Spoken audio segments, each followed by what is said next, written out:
Uy, kamustahin nyo naman yung magkapatid na Cayetano, si Alan Peter Cayetano at lalo na si Pia Cayetano. Nako, malapit na pong mawala sa ulirat kong dalawang ito. Alam nyo, mula noong nagkaroon ng Peking shooting incident dyan sa Senado, kung saan hindi mo alam kung nagtataray si Pia o nagmamakaawa o umiiyak o kung anong drama meron siya.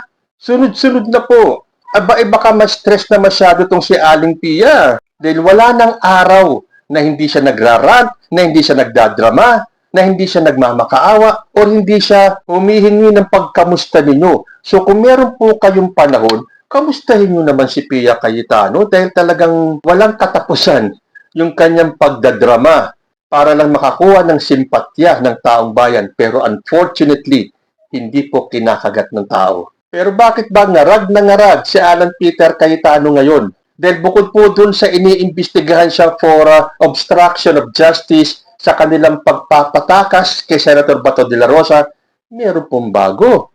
Ayon po dito sa news update, Senator Alan Peter Cayetano sa planong investigasyon ng NBI sa umano'y kontrobersiya sa SEA Games 2019.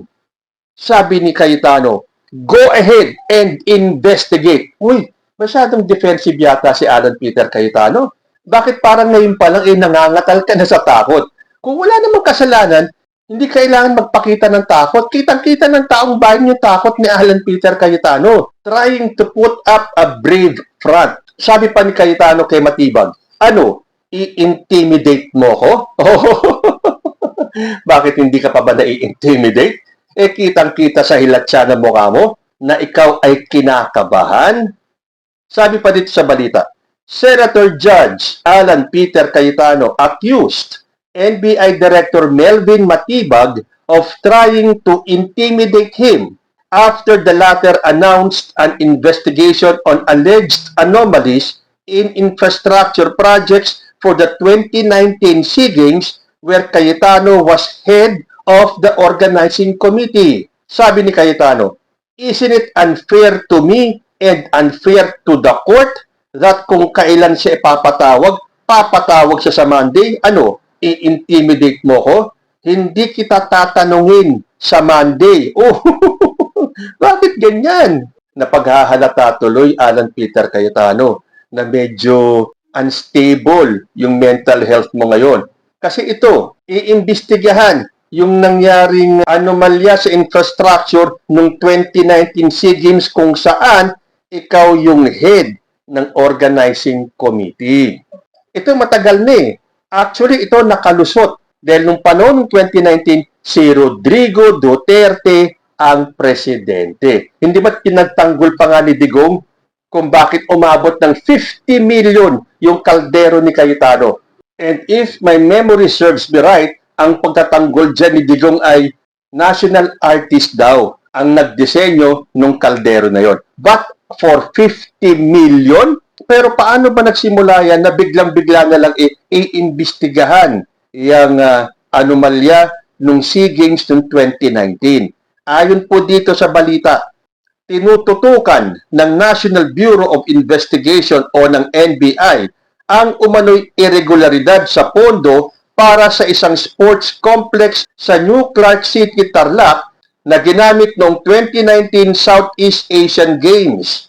Ayon kay NBI Director Melvin Matibag, nakarating sa kanilang tanggapan ang impormasyon na may bilyong-bilyong pisong pondo na may kaugnayan sa proyekto na hindi pa naliliquidate. Lumitaw rin ang alegasyon na isang pribadong kumpanya ang nakatanggap ng humigit kumulang 10 billion pesos na bayad ng walang bidding sa pamamagitan ng congressional insertions. Hiwalay dito ang kontrobersyal na cauldron na muli ring umanong sisilipin ng NBI bilang bahagi ng masusing investigasyon sa proyekto at wastong paggamit ng pondo. So, ang question kasi ni Alan Peter Cayetano, bakit kung kailan magte-testify itong si Matibag sa Lunes, biglang maglalabas ng gantong balita na ipaiimbestiga yung Southeast Asian 2019 na anomalya.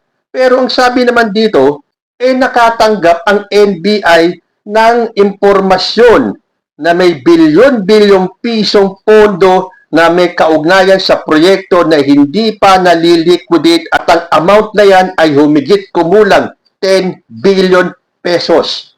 Oh, wala pa naman yung pangalan ni Alan Peter Cayetano dyan. Bakit ngak-ngak na siya kagad ng ngak-ngak? Halata mo tuloy na guilty at may tinatago si Alan Peter Cayetano. Yan kasi. Pilit nyo kasi tinuturo kay Bongbong Marcos lahat ng korupsyon na siya ang mastermind. Yung pala panahon nyo pa, panahon pa ni Digong. Although aminado naman talaga si Digong na nung panahon niya, talamak ang korupsyon. Bakit ngayon sa panahon ni BBM nyo isisisi lahat na si Bongbong Marcos ang mastermind?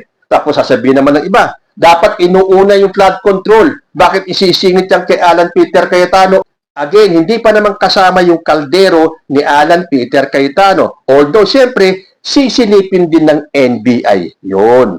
So bakit ngak-ngak na kagad ng ngak-ngak itong si Alan Peter Cayetano na napaghahalata tuloy na guilty? So, siyempre, hindi maiiwasan na ipagtatanggol ni Pia Cayetano yung kanyang kapatid. So, kahit na doon mismo sa impeachment trial na wala namang kinalaman itong investigasyon sa kaldero ni Cayetano, nagdadakdak na kagad si Pia Cayetano. Nagtaka nga ako bakit pinayagan ni Chis Escudero na wala namang kinalaman sa impeachment trial, iyan ranting ni Pia Cayetano. Sabi tuloy dito sa 31 million movement, if it's personal, then inhibit.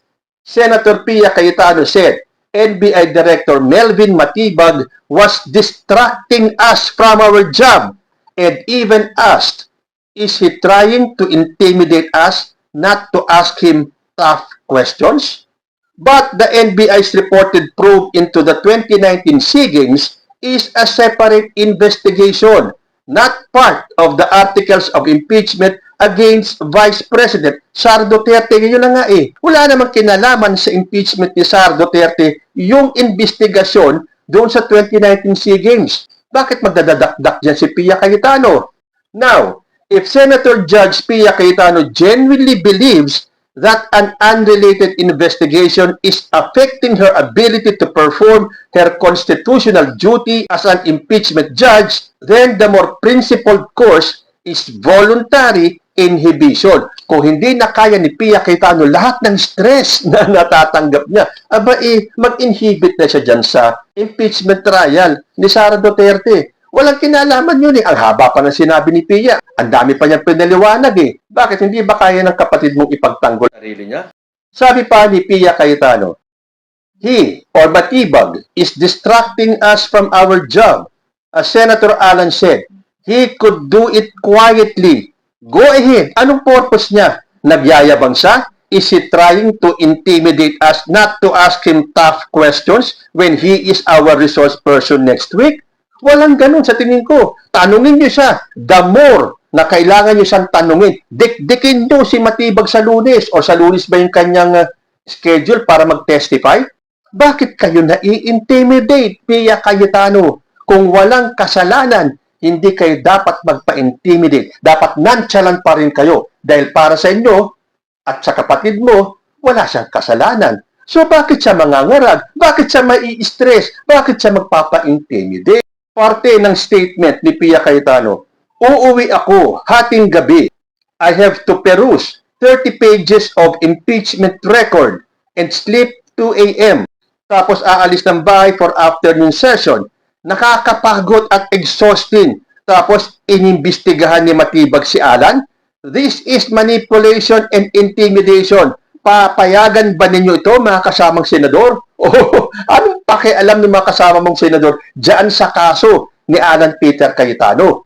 Kung kailangan natin imbestigahan yung anomalya sa flood control, bakit hindi ibang aspects? Doon na lang ba tayo magko-concentrate sa flood control? Kung may nakita bang ibang anomalya sa ibang store? Dahil tulad na sinabi ni President Bongbong Marcos, dapat lahat yan. Hindi lang sa flood control yan. Kung saan may anomalya, kung sino may naagawa ng anomalya, imbestigahan, you prosecute, ipakulong. So bakit ka hihingi ng tulong sa inyong mga kapwa senador, Pia Cayetano? Ano magagawa nila? May powers ba ang Senado over sa NBI para hindi ituloy yung investigasyon? Sa part naman ni Alan Peter Cayetano, hiniling sa impeachment court na huwag payagan na takutin ng mga witness. Oh, kayo Senator Judge papayag ba kayong takutin kayo ng mga witnesses? Di ba ikaw nga ang nananakot sa mga witness? Bakit kayo magpapatakot sa mga witness? Kung wala kayong itinatago, wala kayong dapat ikatakot, Alan Peter Cayetano. Ang kailangan lang gawin dyan, patunayan mo na wala kang kasalanan. Tuloy ko yung balita. Hinimok ni Senador Alan Peter Cayetano ang impeachment court na huwag payagan ang ipinapakitang ugali ni NBI Director Melvin Matibag na umano'y nagpapakita ng pananakot sa mga senator judges. Ikaw ba? Ang kapatid mong si Pia, si Robin Padilla, ano bang ginagawa ninyo? Di ba bias na bias kayo? Kulang na lang sumama kayo dun sa defense team ni Sara Duterte para ipagtanggol ninyo si Sara Duterte. Kayo nga nagpapakita ng pagkabayas So tulad ng kapatid mo, humihingi kayo ng tulong sa impeachment court na huwag payagan. Yun daw pinapakitang ugali ni NBI Director Matibag. So ang gusto pala ni Alan Peter Cayetano, patapusin muna yung impeachment trial, saka ipasok yung mga issue na yan.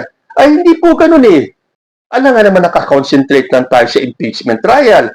Kung may mga anomalya na nasisilip na may kaugnayan sa paggastos sa pondo ng bayan, nagkataon kasama ang pangalan mo, Alan Peter Cayetano. Ano, hihintay ng NBI na matapos yung impeachment trial bago kakasuhan?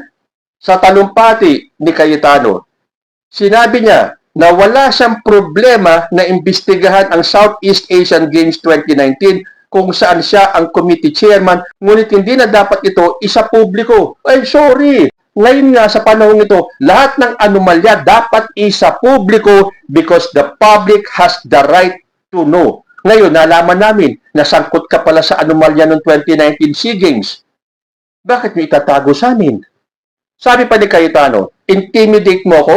Hindi kita tatanungin sa Monday dahil nag-announce ka na iimbestigahan mo. Tapos sasabihin mo, may insertion. Tapos sasabihin mo, hindi liquidated. So, sinabi pala ni Matibag yun Anong dapat mong gawin? Sagutin mo. Hindi, pare-pareho kayo. Tulad kayo ng amo mong si Sara Duterte. Iiwas? Hindi sasagutin yung mga issue? Hindi. Sa panahon ito, accountability, transparency ang pinag-uusapan. Kung wala kang kasalanan, patunayan mo. At hindi po pwede yung hindi na dapat isinapubliko. Lahat dapat isapubliko. Dahil kailangan naming malaman kung sino-sino sa mga katulad ninyo ang mga pabigat sa taong bayan. Dagdag pa ni Alan Peter Cayetano, I hope this is the last time that I'm gonna have to speak about this. But definitely, we've been speaking about this, binabawasan talaga kami. Ini-isa-isa. Ano magagawa natin? Kung talaga bang dapat kayong bawasan, kailangan kayong isa-isahin. Kasi lahat naman ng ini-isa-isa tulad ng sinasabi mo, Cayetano, ay talagang nakitaan ng probable cause para imbestigahan at idemanda at hulihin kung kinakailangan. Dahil ito na yung panahon na dapat mapanagot ang dapat mapanagot. Lagi kayo nagtatanong ang tagal naman walang nahuhuli. Bulag ba kayo? Nakita niyo na ba kung sino-sino mga nahuli? Umpisahan niyo kay Kibuloy hanggang kay Marcoleta. Sino pa yung mga nasa in-between? Tapos susunod pa si Alan Peter Cayetano. Dahil bukod dito sa SEA Games, meron pa siyang obstruction of justice. So talagang ngarag na itong si Alan Peter Cayetano, isama mo pa yung kanyang kapatid. At sa bandang huli, sabi ni Cayetano kay Matibag, hindi mo kami natibag, kaya wag mo nang subukan. Hindi po kayo tinitibag ni NBI Matibag. At hindi po niya kailangang subukan dahil Alan Peter Cayetano. Tanggapin mo man o hindi, matagal ka nang natibag. Kayo po, ano ang masasabi nyo dito kay Alan Peter Cayetano? Comment lang po down below and I will see you in my next video. Diyos ti Agnina.